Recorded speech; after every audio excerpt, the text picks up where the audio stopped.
Welcome students. सो आपका 9th chapter है environmental management, उसका आज हम पार्ट 3 देखेंगे। पार्ट 3 में हम समझेंगे disaster management students. So start करते हैं स्टूडेंट्स। स्टूडेंट्स, पिछले वीडियो में हमने सॉलिड वेस्ट मैनेजमेंट को एकदम डिटेल में देखा था और समझा था कि किस तरह से हम सॉलिड वेस्ट को मैनेज करेंगे।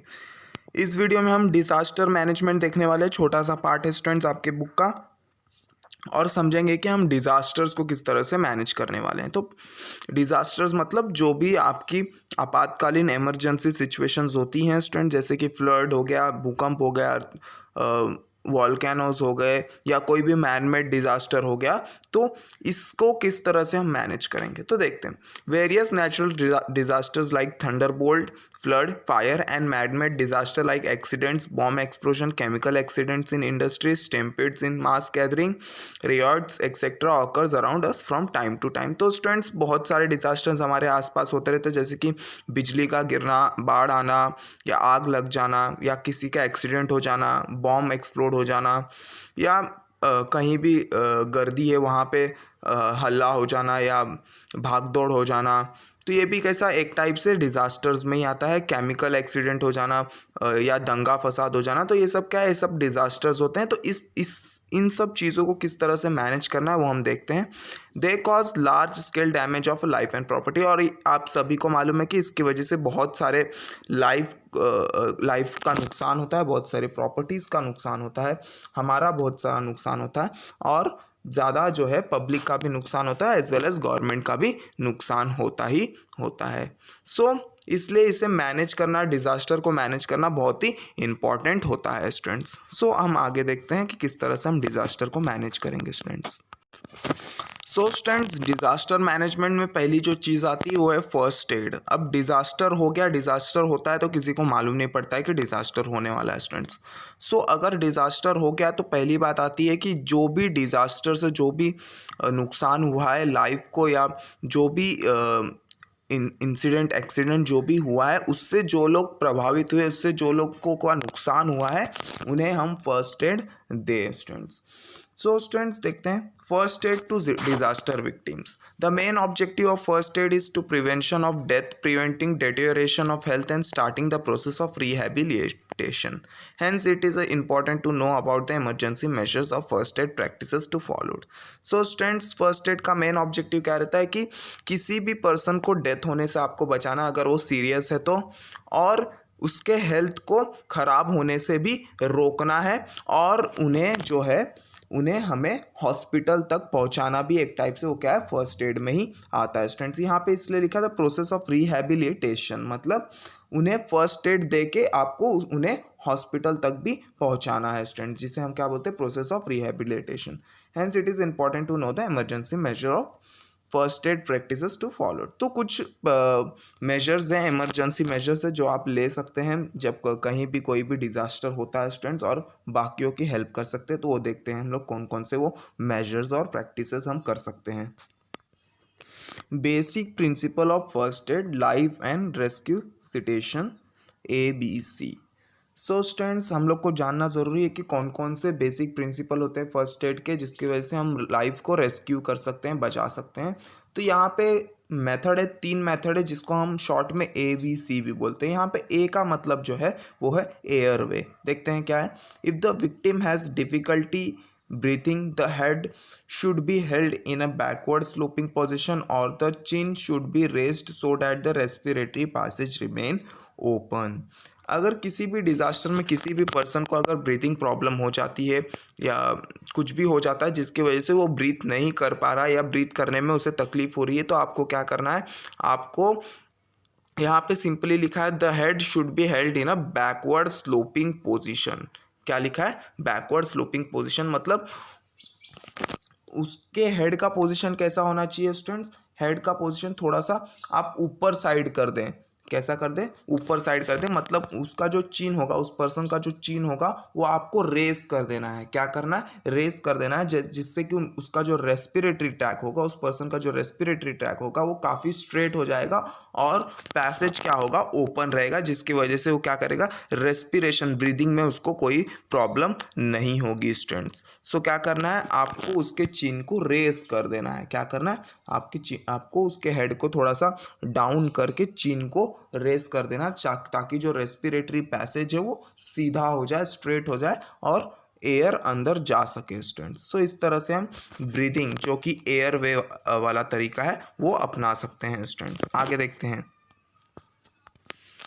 सो हमारे ABC तरीके में से बी वाला जो था वो है breathing. If breathing has stopped the victim should be given artificial ventilation by mouth to mouth resuscitation. So students, अब वेंटिलेटर्स तो हम नहीं लेके घूम सकते हैं, और अगर किसी पर्सन की किसी डिजास्टर में ब्रीदिंग रुक जाती है अचानक से, सो आपको उसे आर्टिफिशियल वेंटिलेशन करना है, माउथ टू माउथ रेस्क्यूसिटेशन। तो आपको माउथ में से, उसके माउथ में क्या करना है, आपको एयर डालना है, एयर को क्या करना है, फूकना है उसके माउथ में, ताकि उसकी ब्रीदिंग फिर से चालू हो सके। तो स्टूडेंट्स, ये है एक ब्रीदिंग। किसी भी पर्सन की अगर किसी भी डिजास्टर में ब्रीदिंग रुक जाती तो आप ये तरीका वेंटिलेशंस के लिए यूज़ कर सकते हैं। वेंटिलेटर का काम क्या होता है स्टूडेंट्स, कि वो एयर को अंदर देता है, किसी भी पर्सन के अंदर वो एयर को पहुंचाता है। तो आपको भी यही काम करना है। तो आपको अपने माउथ से उस विक्टिम के माउथ में क्या करना है, आपको फूकना है सिर्फ। तो इस तरह से एक तरह से वो आर्टिफिशियल वेंटिलेटर का भी काम हो जाएगा स्टूडेंट्स, ताकि उसकी ब्रीदिंग फिर से चालू हो सके स्टूडेंट्स। सो हमारा सी वाला जो पार्ट है, ABC का सी वाला पार्ट है वो है सर्कुलेशन। ए वाला हमारा एयरवे था, बी वाला हमारा ब्रीदिंग था, और सी वाला जो पार्ट है वो सर्कुलेशन है। If the victim is unconscious then after giving mouth to mouth respiration twice the heart should be passed down hard by pressing the chest with both the palms. These two actions should be repeated alternately about 15 times. This is called cardiopulmonary resuscitation, CPR. It helps to bring the circulation back to the normal. So students, अब आपने breathing दी है, mouth to mouth आपने क्या किया है, ventilation दिया है। आपको इसके साथ ही क्या करना है, पर्सन के चेस्ट पे ज़ोर से थोड़ा सा हार्डली प्रेस करना है, उसके हार्ट की तरफ। क्या करना है, उसके हार्ट की तरफ आपको हार्डली थोड़ा सा प्रेस करना है स्टूडेंट्स, अपने हाथों से। सो स्टूडेंट्स, क्या होगा, इससे जो होगा, वो सर्कुलेशन जो होगा उस पर्सन का, उस विक्टिम का, वो नॉर्मल कंडीशन में आने लगेगा। तो आपको क्या करना है, ब्रीदिंग देने के बाद, वेंटिलेशन देने के बाद आपको चेस्ट पे हार्ट की तरफ अच्छे से प्रेस करना है, हार्डली प्रेस करना है, ताकि सर्कुलेशन जो है उस पर्सन का नॉर्मल में आ सके स्टूडेंट्स। ये आपको 15 to 20 टाइम्स करना है, ताकि वो पर्सन जो है वो फिर से नॉर्मल हो सके स्टूडेंट्स। इस प्रोसेस को हम लोग CPR बोलते हैं, कार्डियो पल्मोनरी रेस्क्यूसिटेशन बोलते हैं हम लोग इसे। तो ये चीज़ें कर सकते हैं अगर किसी का भी ब्रीदिंग अगर रुक जाता है किसी भी डिज़ास्टर में स्टूडेंट्स। सो ये सब चीज़ें आपको ध्यान देनी है और समझना है कि कैसे क्या है स्टूडेंट्स। ABC जो हमारा तरीका है एयरवे, ब्रीदिंग और सर्कुलेशन का। For injuries like sprain, twisting and contusion the rise remedy should be applied.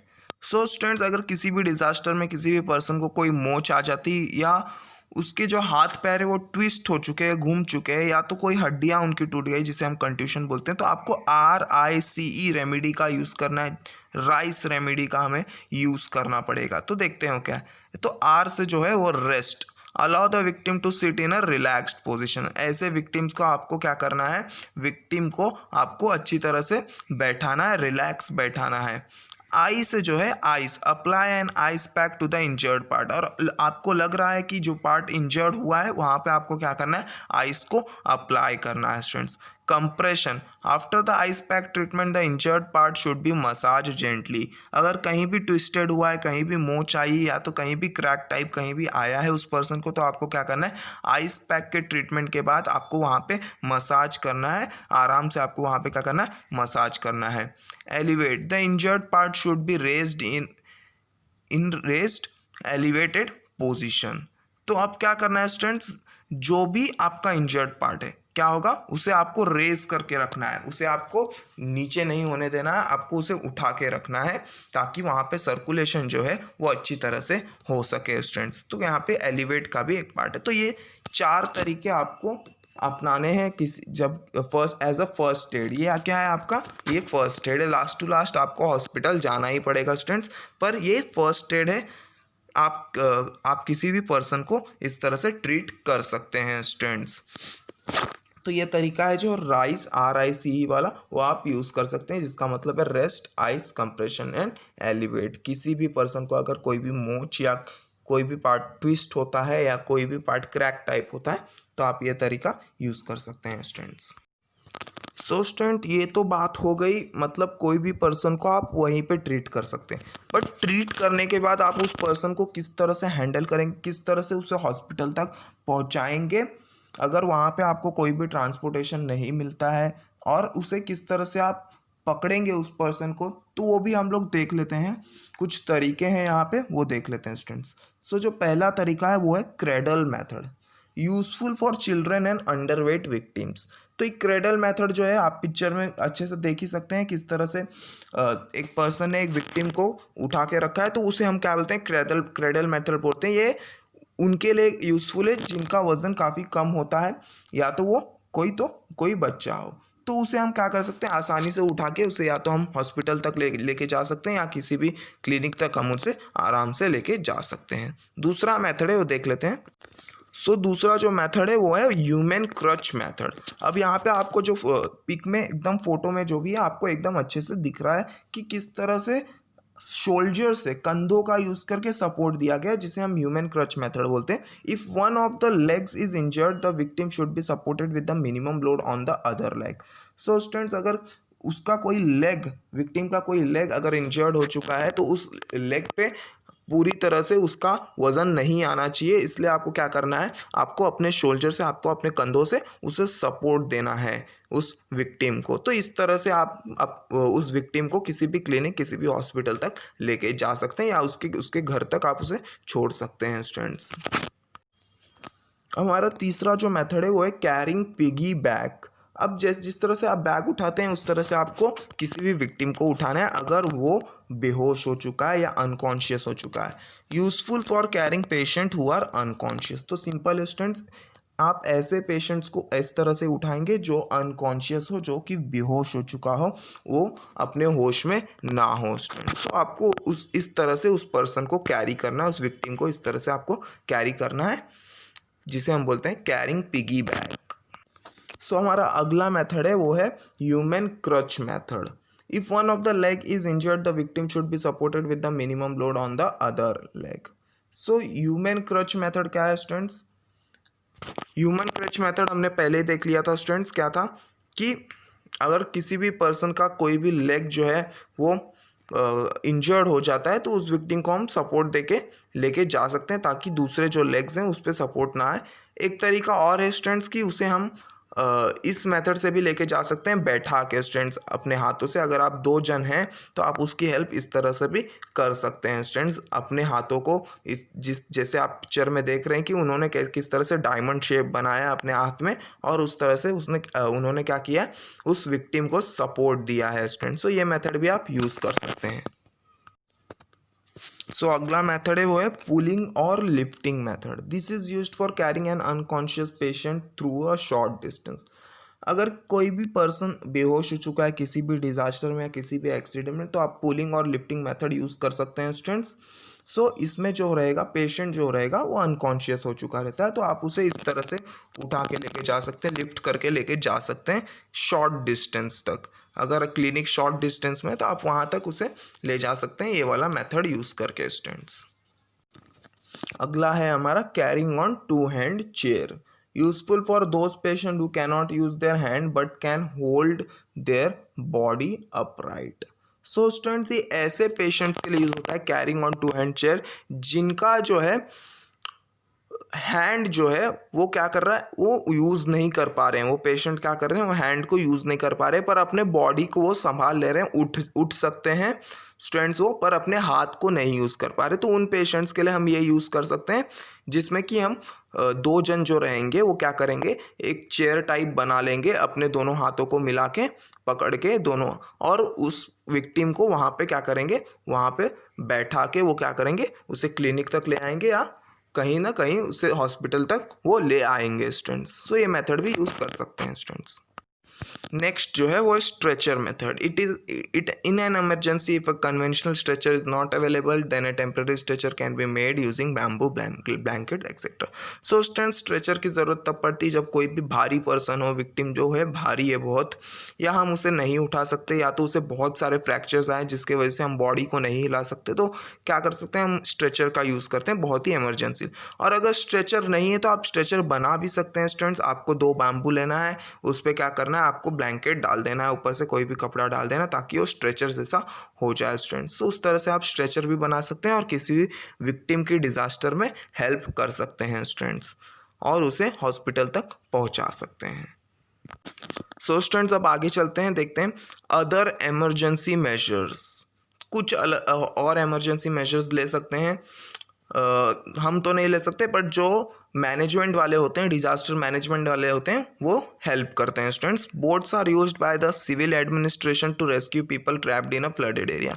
तो डिजास्टर मैनेजमेंट वाले क्या करेंगे स्टूडेंट्स, बोट्स का यूज़ करते हैं उन्हें बचाने के लिए जो कि फ्लडेड एरिया में फंसे हैं, जहाँ पे बाढ़ आई है, उन लोगों को बचाने के लिए। As an emergency measure wooden board, bamboo float, air filled rubber tube from a tyre can be use to advantage. और एकदम इमरजेंसी जब है स्टूडेंट्स तो हम क्या यूज़ कर सकते हैं, हम वुडन ब्लॉक्स का यूज़ कर सकते हैं, लकड़ी के तत्ते का यूज़ कर सकते हैं, बाम्बू का यूज़ कर सकते हैं, या ट्यूब्स का यूज़ कर सकते हैं जो टायर्स में होते हैं स्टूडेंट्स, किसी भी पर्सन को बचाने के लिए इन इमरजेंसी केस में स्टूडेंट्स। और बोट आते आते तक तो टाइम भी हो सकता है, इसलिए हमें ध्यान देना है अपने माइंड का, उसमें रिलैक्स रहना है उस टाइम पे, और अपने माइंड का पूरी तरह से इस्तेमाल करना है कि हम कौन सी चीज़ कैसे यूज़ कर सकते हैं स्टूडेंट्स।